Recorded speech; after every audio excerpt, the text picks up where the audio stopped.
Mototsikllarga ham qiziqishim baland, lekin bu juda ham xavfli-da. Buni qarang chiroyligini.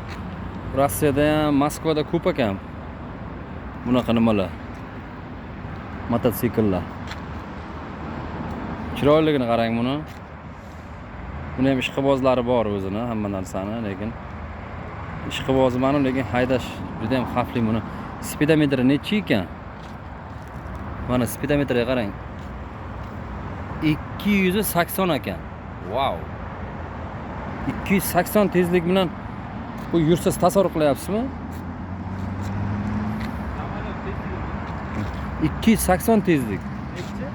280 ekan tezligi. 280 tezlik bilan mototsikl ustida o'tirib ko'ring, nima bo'lishini tasavvur qilasiz.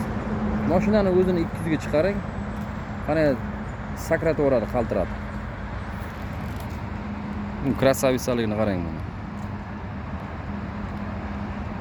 Cheklanmagan tezlik pullik yo'llarda haydaydi bular 200.